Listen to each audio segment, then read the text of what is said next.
Hey guys, and welcome back. Today we're talking about the elusive down payment.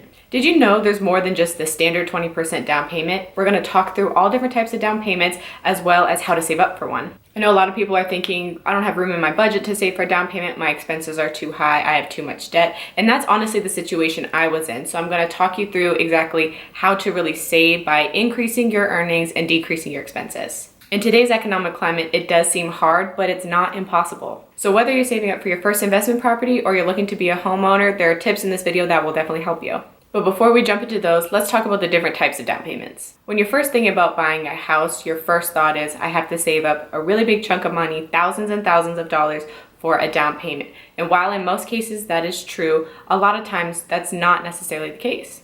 Down payments exist essentially for lenders to be like, okay, I want to lend this person money, but are they willing to put skin in the game? That down payment is essentially your own skin in the game to show the lenders you're serious about your investment. However, a down payment isn't always necessarily needed, and there are a number of programs that can help you to buy a house with zero money down. There are credit unions that offer zero money down financing to members. There are all sorts of professional organizations, like if you're becoming a doctor, that will loan you the money with zero money down. There's the USDA loans, the Veteran Affairs VA loans, NACA, just a lot of acronyms. But these are all programs to look into when you're first starting, because if that down payment is your main deterrent, these programs can help you bypass that obstacle. Beyond zero money down programs, there are also low money down programs. So again, standard is usually 15 to 20% down, but there are programs that allow you to put less than that down. I bought my first property, which is this duplex rental property that I'm in now, with the FHA program, which is the Federal Housing Administration's down payment assistance program. One thing to note about lower money down payment programs is that they usually also come with something called PMI. So since you can't put down 15 to 20%, lenders also want to make sure, so they add an extra security blanket of mortgage insurance, which is what PMI is. It's usually not a lot, it's usually like a percent or two, but it does add up over time. So make sure you factor that in when you're thinking about affordability with one of these lower money down programs. If you do want more information on FHA and my personal journey, I do have a video here that explains exactly what the program is and how I used it to my advantage. The third type is obviously the standard down payment program, which is what a lot of people use, and that's at 15 to 20% down. This is also something that you usually have to do if you're an investor, because investors and buying investment properties, you won't qualify for something like an FHA program or those lower money down programs, because those are meant for homeowners that are actually planning to live in the house. These programs are meant to help with affordability, especially for first-time home buyers or home buyers that don't make a lot of income. Lenders don't want to be funding your investment business with their down payment assistance programs. While getting the lowest down payment possible sounds like a great idea in theory, there are some downsides in the fact that since you're not putting as much into the house, you will have to finance more, which means that your monthly payment will be higher. With a standard down payment, you're putting down 20%, which really helps cut down your monthly payment and helps make that monthly payment more affordable for you. So a great tip here is that if you are using a no money down or a lower money down program and you do have PMI added into that, it's a great idea that once you have 20%, you refinance so that you no longer have to deal with that PMI.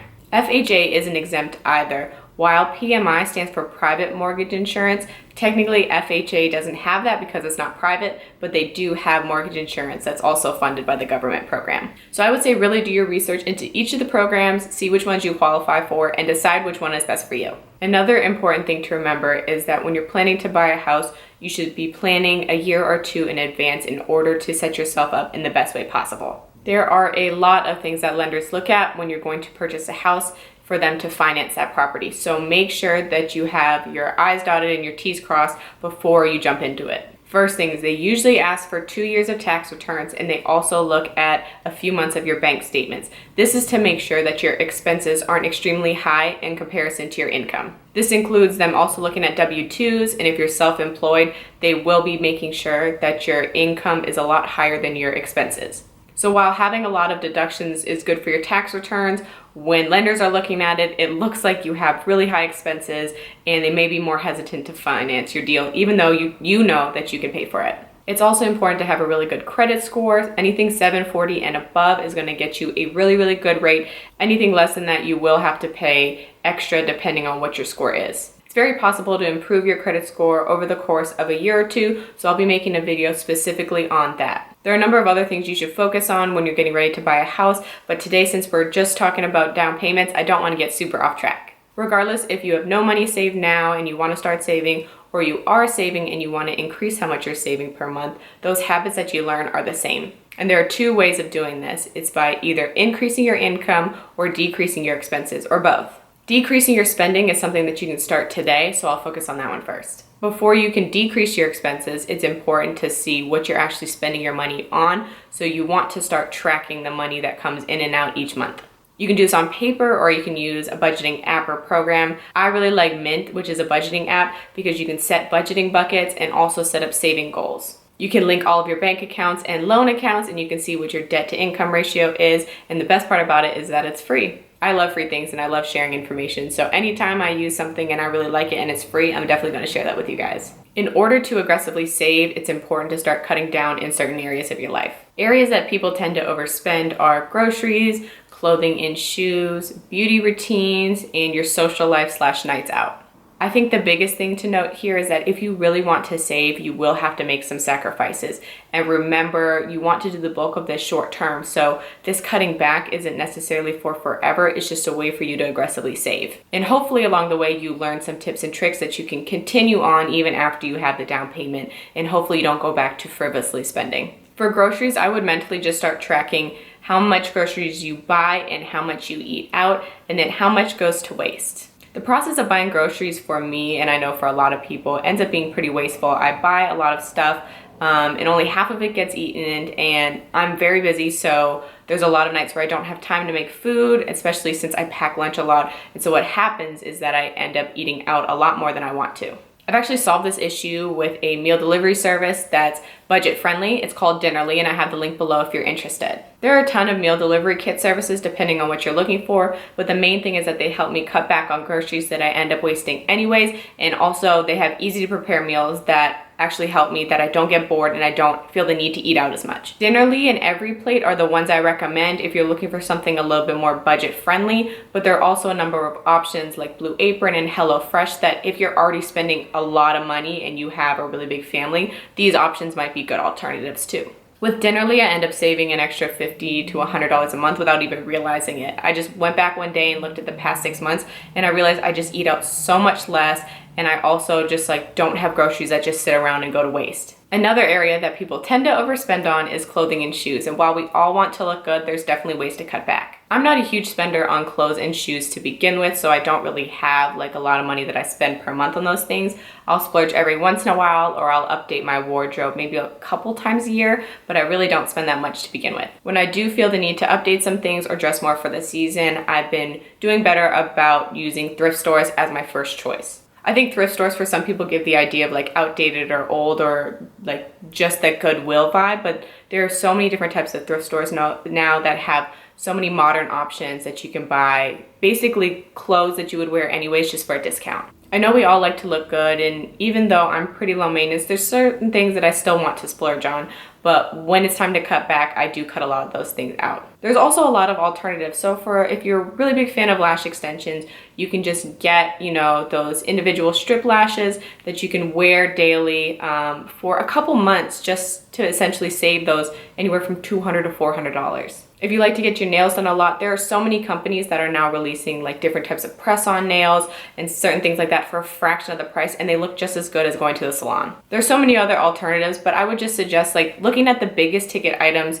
in your beauty and grooming routine and finding alternatives, at least for the short term. Like I said, this is a hunkering down of 6 months to a year to 2 years, however much, to aggressively save money. Another big thing that I know is hard to cut out is part of your social life. Things like Ubers and alcohol add up really, really quickly. So if you can't completely cut out having a social life, which I don't necessarily suggest anyways, because sometimes you need to be around people and have sort of a life balance, then just consider cutting back a little bit. If you go out once a week or once every 2 weeks, consider cutting that back to even just once a month. And I know sometimes it's hard, especially having FOMO, but again, you're making a sacrifice for the future. And your friends aren't going to stop being friends with you because they don't see you for 2 weeks. And if they start saying things to you or don't want to be your friend anymore, then maybe they weren't the greatest friends anyways. Preparing for my house, I spent about a year of cutting back, And so a lot of times what I would do instead is just have people at my house or go to people's houses and do something a little bit more chill that didn't require us to spend a lot of money. That way I didn't feel like I was isolating myself, but I also wasn't spending a huge amount of money just to hang out with my friends. Finding lower cost options for you guys to spend time together is a really great way to not only balance your social life, but then also to make sure that you're saving a lot of money. There are lots of ways to save, but sometimes you get to the point where you are penny pinching and you literally cannot penny pinch anymore. There's no more room in your budget